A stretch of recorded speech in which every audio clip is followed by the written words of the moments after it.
கேட்ட கேள்விக்கு பதில் சொல்ல சொல்லுங்க. தமிழிசை பதில் சொல்ல சொல்லுங்க. காவேரி மேலாண்மை வாரியம் அமைக்க மாட்டாங்கன்னு சொன்னேன். 6 வாரம் அம்மியில் வந்து என்ன அரளி வர வச்சு அரைச்சாங்களேன்னு கேட்டேன். பதில் சொல்ல. அடுத்த மாதம் தேர்தல் நடத்த வரைக்கும் காவேரி மேலாண்மை வாரியம் அமைக்க மாட்டாங்க சார். அவங்கள வச்சுட்டு இவங்கெல்லாம் கூட்டணிக்காக வேறு பேருக்கு தான் இவங்கெல்லாம் அரசியல் பண்றாங்க. என்ன வேணா பண்ணலாம் மறியல். ஆனா காங்கிரஸோட கை கொத்துக்கிட்டு ஏன் பண்றீங்க அவியல்? பூனையை மடியில கட்டிக்கிட்டு சகனம் பார்க்க கூடாது. ராகுல் காந்தி அவர்களுடைய ஸ்டாண்ட் என்ன? சும்மா போர்டு பிடிச்சா போறாது.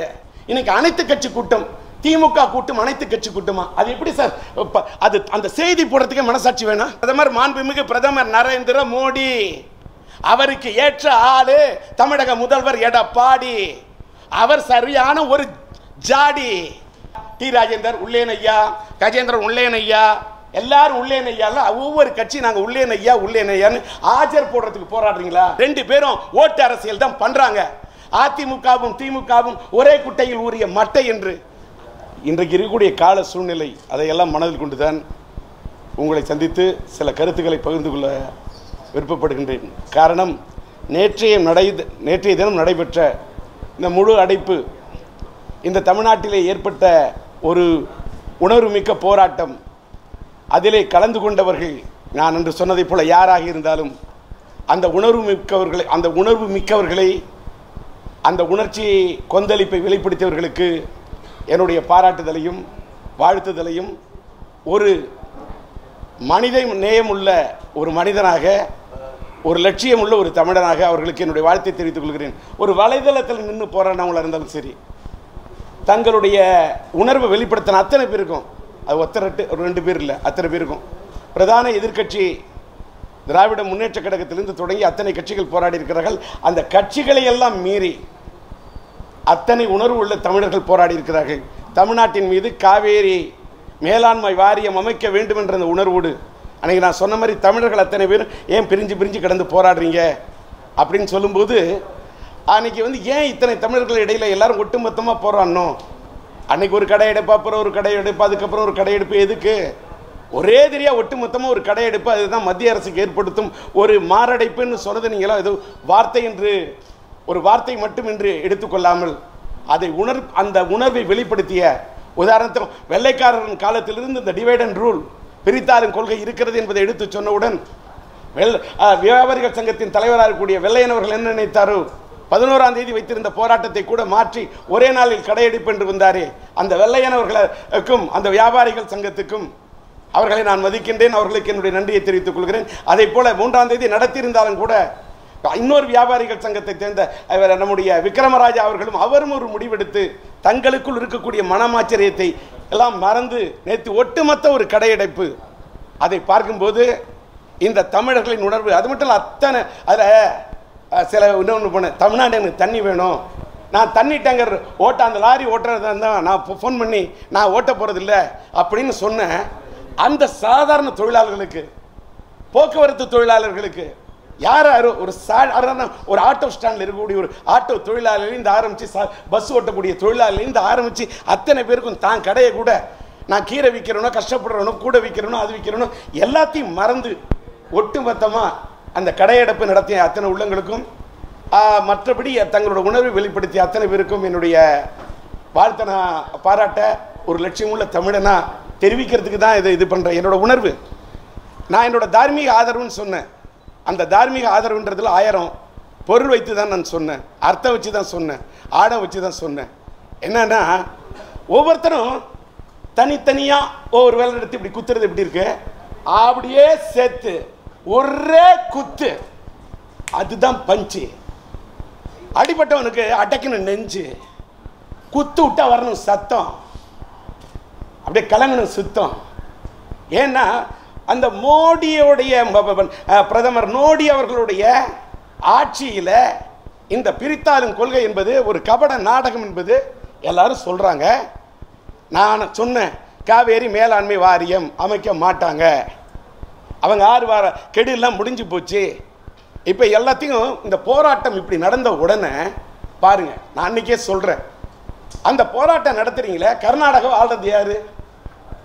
காங்கிரஸ் ஆட்சி. இன்னைக்கு காலையில் பேப்பரை பார்த்தா ரொம்ப வேதனையாக இருக்கு. கர்நாடக முதல்வர் சித்தராமையா சொல்றாரு, தமிழ்நாட்டில் நடக்கக்கூடிய இது எல்லாமே ஒரு தந்திரம். இதற்கு எல்லாம் மோடி இந்த காவேரி மேலாண்மை வாரியம் அமைத்து விடக்கூடாது, ஸ்கீம் என்பதற்கு பொருள் மேலாண்மை வாரியம் என்பது அல்ல என்று சித்தராமையா பிரதமருக்கு எழுதுறார் கடிதம். உடனடியாக எழுதுறார் கடிதம். என்ன, தமிழ்நாட்டில் நடக்கக்கூடிய இதெல்லாம் தந்திரம் என்கிறார். தமிழ்நாட்டில் செய்வது இது தந்திரம். அப்படி என்றால் கர்நாடகத்தில் நீங்கள் செய்வது என்ன? தந்திரமா இல்லை மந்திரமா?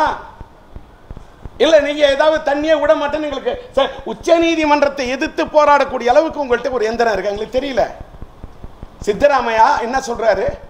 அப்ப எங்களுக்கு தமிழ்நாட்டில் காவேரி மேலாண்மை வாரியம் அமைக்க கூடாது, விட மாட்டோம் என்று சொல்வது அவரோட ஸ்டாண்டு. இன்னைக்கு காலையில பேப்பர்ல பாக்குறேன், நாடாளுமன்றத்தை தலைநகரத்தில் அந்த நாடாளுமன்ற உறுப்பினர்கள் அங்கெல்லாம் கூடி என்ன சொல்றாங்க, காவேரி மேலாண்மை வாரியம் குறித்து, அது மட்டும் வங்கி மோசடிகளை தடுப்பது குறித்து, ஆந்திராவுக்கு சிறப்பந்தஸ்து கொடுப்பதை குறித்து ஒரு நாடாளுமன்ற உறுப்பினர் போராட்டம். அதில் மதிப்புக்குரிய சோனியா காந்தி அவர்களும் இருக்கின்றார்கள், மதிப்புக்குரிய மரியாதைக்குரிய ராகுல் காந்தி இருக்காங்க. அவங்களோட ஸ்டாண்ட் என்ன? தமிழ்நாட்டில் இங்க பிரதான எதிர்கட்சியான திமுகவோட இன்னைக்கு காங்கிரஸ் இங்க போராடி இருக்குது. நான் என்ன கேட்கிறேன், மத்தியில் ஒரு ஸ்டாண்டு, கர்நாடகத்தில் ஒரு சித்தராமையாவுக்கு ஒரு ஸ்டாண்டு, அங்க இருக்கிறது காங்கிரஸ் அரசு, இங்க திமுகவோட கைகோத்து நிற்கிறது திருநாவுக்கரசு. தங்க பாலு இவர் தான் எங்க பாலு, இவர் தான் எங்க ஆளு அப்படின்னு போராடுறீங்களே, இது என்ன? அது என்ன டபுள் ஸ்டாண்டு? அங்க ஒரு ஸ்டாண்டு, இங்க ஒரு ஸ்டாண்டு, அங்கேயும் காங்கிரஸ், இங்கேயும் காங்கிரஸ், அங்கேயும் கை இங்கேயும் கை. அது எப்படி டபுள் ஸ்டாண்டோட போராடுவீங்க?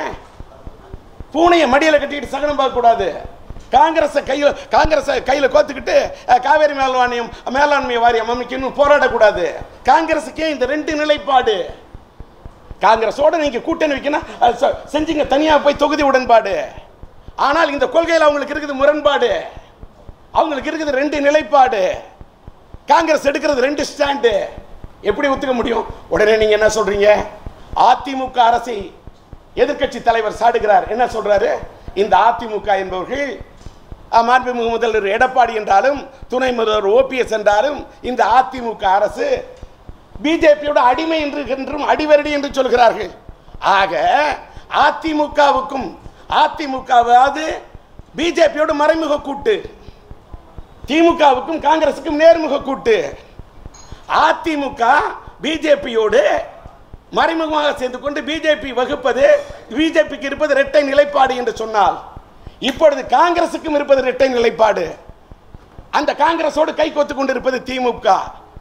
அப்ப அதிமுகவுக்கும் பிஜேபியோடு மறைமுக உறவித்திருக்கும் அதிமுகவுக்கும் காங்கிரஸோடு நேர்முக உறவித்திருக்கும் திமுகவுக்கும் என்ன வித்தியாசம்?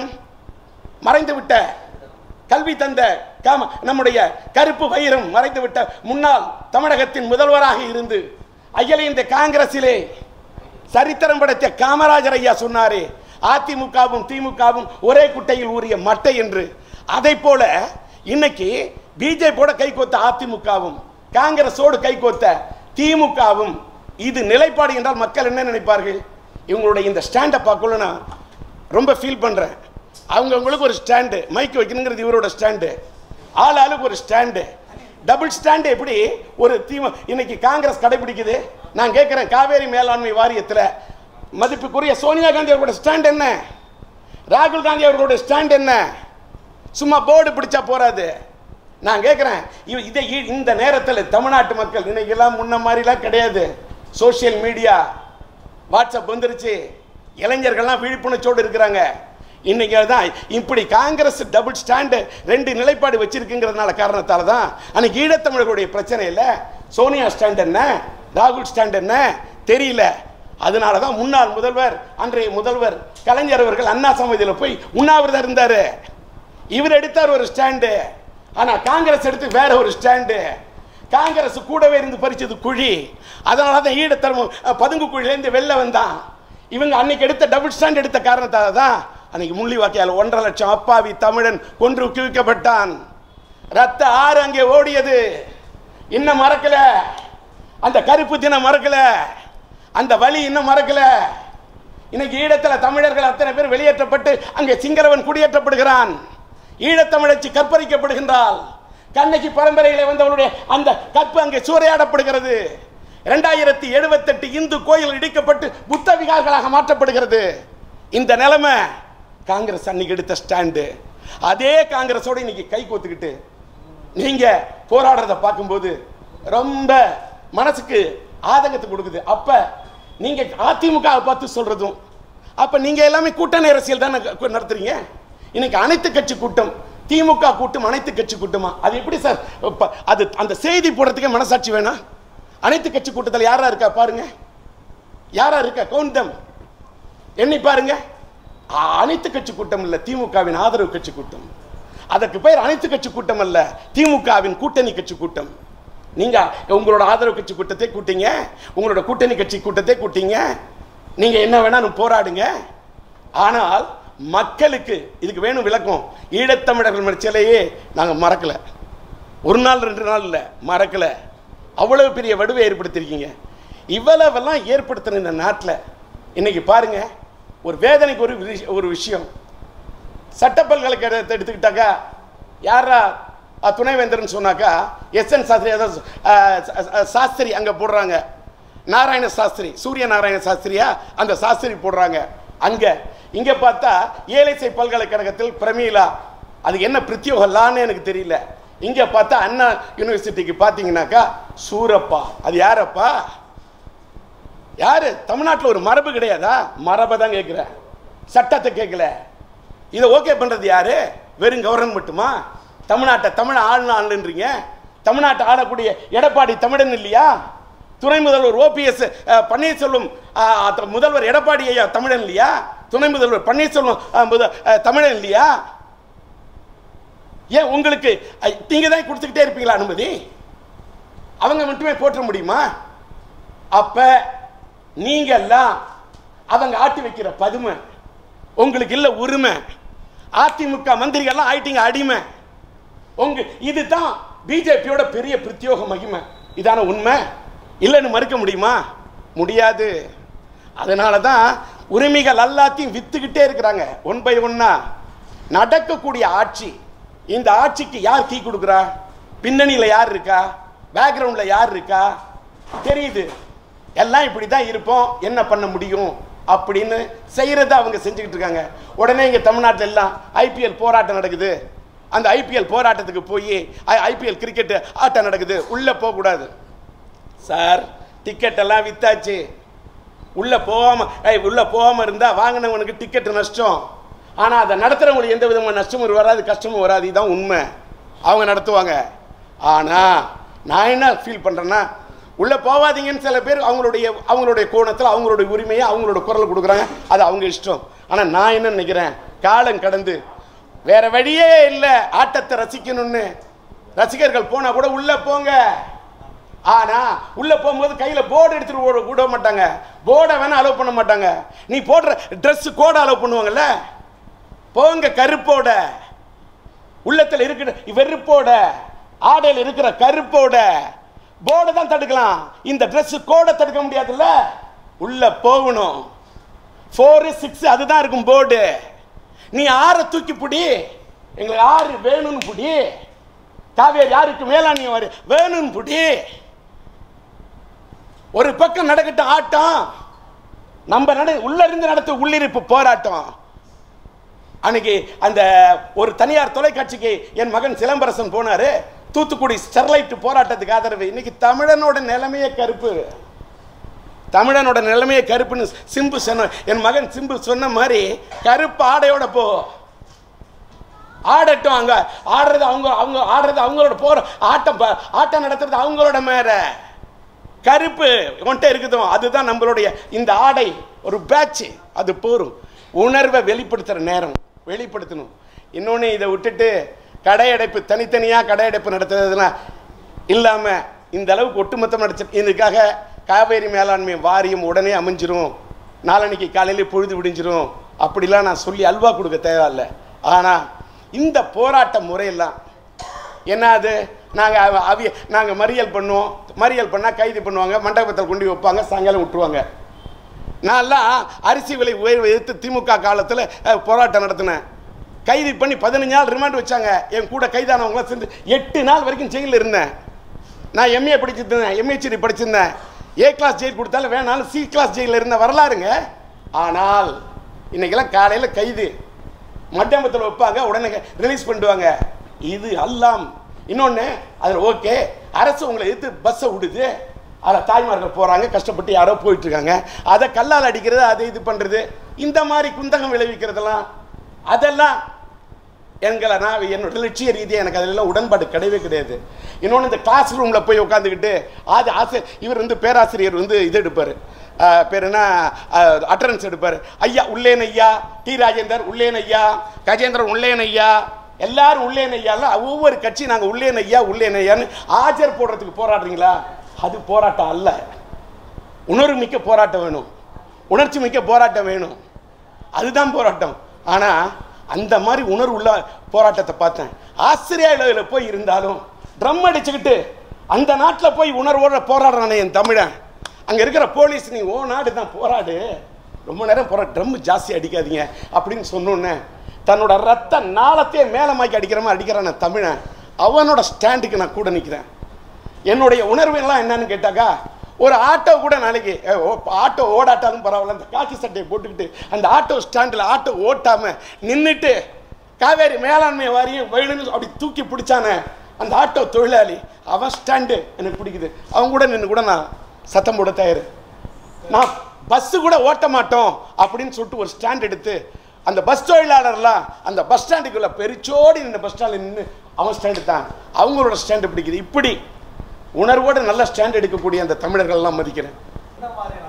அதாவது ஒரு நிமிஷம், அதாவது விடிய விடிய கதை கேட்டு சீதை கிராமம் சித்துவங்கிற மாதிரி இவ்வளவு நான் பேசியிருக்கேன், அன்னைக்கும் பேட்டி கொடுத்துருக்கேன். இன்னைக்கு என்ன நிலைப்பாடுன்னா நான் என்னங்க சொல்கிறோம், இவங்க இது ஒரு நிமிஷம் பேசுறது முக்கியம் இல்லைன்னு நீங்கள் சொல்லுவீங்க, நான் சொல்கிறேன். இன்னைக்கு நான் பேசுறதுனால என்ன பலன் கேட்குறான், என்ன பேசுறதுனால கேட்போர் கேட்கட்டும், காதுள்ளவன் கேட்க கடவன் என்று பைபிளில் கேட்க கடவன் என்று பைபிளில் சொன்னது போல நான் சொல்லக்கூடிய குரல். நான் சொன்னேன் காவேரி மேலாண்மை வாரியம் அமைக்க மாட்டாங்கன்னு சொன்னேன். 6 வார கெடு முடிச்சுட்டாங்க சொல்கிறேன். 6 வார கெடுல என்ன பண்ணாங்கன்னு கேட்டேன். கேட்ட கேள்விக்கு பதில் சொல்ல சொல்லுங்கள், தமிழிசை பதில் சொல்ல சொல்லுங்கள். 6 வாரம் அம்மியில் என்ன அரளி உரை வச்சு அரைச்சாங்களேன்னு கேட்டேன், பதில் சொல்ல. அடுத்த மாதம் தேர்தல் நடத்த வரைக்கும் காவேரி மேலாண்மை வாரியம் அமைக்க மாட்டாங்க சார்.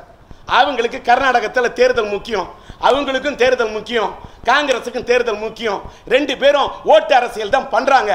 அவங்கள வச்சுட்டு இவங்கெல்லாம் கூட்டணிக்காக வேறு பேருக்கு தான் இவங்களாம் அரசியல் பண்ணுறாங்க. இவங்களாம் என்ன வேணாலும் பேரணி நடத்தலாம், நீங்கள் கூட்டத்தை கூட்டி வச்சுக்கலாம், குவியல் என்ன வேணாலும் பண்ணலாம், மறியல். ஆனால் காங்கிரஸோட கை கொத்துக்கிட்டு ஏன் பண்ணுறீங்க அவியல்? இது டயலாக் இல்லை. ஈழத்தமிழர் பிரச்சனை இப்படி தானே செஞ்சீங்க. எங்களோட ஸ்டாண்டி தான் மோடி அரசோடு சேர்ந்து கொண்டு இந்த அதிமுக ஏமாற்றுகிறது. ஆமாம் நான் சொல்கிறேன், பிரதமர் மாண்புமிகு பிரதமர் நரேந்திர மோடி, அவருக்கு ஏற்ற ஆளு தமிழக முதல்வர் எடப்பாடி. அவர் சரியான ஒரு ஜாடி. என துணை முதல்வர் ஓபிஎஸ் அவர் மூடி, ஜாடி கேத்த மூடி. இவர்கள் 2 பேரும் சேர்ந்து விட்டார்கள், சரியான ஜோடி. இவர்களை வைத்துக்கொண்டு சாமர்த்தியமாக சதுரங்கத்தை நடத்தி கொண்டிருக்கிறார் நரேந்திர மோடி. இதை சுட்டி காட்டுறோம். என்ன நிலைப்பாடு தான் நிலைப்பாடு? எங்கள்கிட்ட இல்லை 2 நிலைப்பாடு. ஏன்னா ஓட்டு வேணும்னு கேட்குறேன்னா, ஆட்சியை பிடிக்க வேண்டும் என்பது எங்களுடைய நோக்கம் அல்ல. ஆட்சியில் இருப்பவர்களை புடி என்று பிடிப்பது எங்களுடைய லட்சியம். நாங்கள் முதலமைச்சர் ஆவேன் என்று கட்சியை தொடங்குவது என்னுடைய லட்சியம் அல்ல. முதுகெலும்போடு முதலமைச்சராக யாராக இருந்தாலும் ஆட்சியில் இருப்பவர்களை எதிர்ப்போம் என்பது எங்களுடைய லட்சியம். தமிழ்நாட்டில் இருக்கிற ஆட்சியை மட்டும் எதிர்த்து பேசுறது, மத்தியில் இருக்கிற மோடி அரசை தடவி கொடுப்பது திமுக லட்சியம் அல்ல. மோடி அரசாக இருந்தால் அது ஜிஎஸ்டியா இருந்தாலும் சரி, எதா இருந்தாலும் சரி, தட்டி கேட்கறது லட்சிய திமுக. கேட்கிறேன், இலங்கையில் 2078 புத்த இந்து கோயில் இடிக்கப்படுகிறது. என்ன பண்ணுது இங்க இருக்கக்கூடிய இந்து அரசு, இந்துத்துவா பேசும் அரசு, இங்க இருக்கக்கூடிய பாரதிய ஜனதா அரசு? ஏன் இலங்கையில் இருக்கும் தமிழன் இந்துக்கள் இல்லையா? இவர்கள் கும்பிட்டால் மட்டும்தான் சிவன். அங்கு இருக்கும் என்னுடைய தமிழன் கூப்பிட்டால் யமனா? இவர்கள் கும்பிட்டால் மட்டும்தான் காளி. எங்களுடைய இந்துக்கள் தமிழர்கள் கும்பிட்டால் அது போலியா? இதை அங்க இருக்கிற இந்துக்களா தெரியலையா? புத்த விகாராக மாற்றப்படுகிறது. ரத்தம் கொதிக்கவில்லையா? கேட்கிறோமே மோடியை பார்த்து, நாங்களாவது கேட்கிறோம், சில பேர் கேட்கலையே. போடல ரெட்ட வேடும். எங்க நிலைப்பாட நாங்க சொல்லுவோம் சார், சொல்லிக்கிட்டே இருப்போம் சார். புரியுறவங்களுக்கு புரியட்டும் சார். அதனால நிச்சயமாக கர்நாடக தேர்தல் முடிந்த பிறகுதான் உடனே கூட செய்யலாம். கர்நாடக தேர்தல் முடிஞ்சோடனே அவங்க கையில கீ வச்சிருக்காங்க சார். உடனே யாரையா விட்டு ஒரு உண்ணாவிரத போராட்டம் நடத்தி உடனே தமிழ்நாட்டுக்கு தண்ணியை விட்டு விட்டும். இதை வச்சு சார் இந்த மின்னணு வாக்குப்பதிவை ஓட்டு குத்தணும் சார், அது வரணும் சார். இல்லைன்னா இவங்க யாரையோ கொண்டாந்து ஒரு பிலிம் காட்டி ஒரு மாய வித்தை காட்டி மின்னணு வாக்குப்பதிவு இவங்களாம் வந்துட்டாங்க, இவங்கள்ட்ட மக்களுக்கு செல்வாக்கு இருந்தது அப்படின்னு ஒரு மோடி வித்தை காட்டி மூடி வித்தை காட்டி ஜெயிக்கலான்னு திட்டம் போடுறாங்க. இதுதான் இதில் இருக்கக்கூடிய சூசகமான உண்மை. நான் ஊதுற சங்க ஊதிட்டேன், நான் சொல்றத சொல்லிட்டேன். இதுதான் என்னுடைய கருத்து.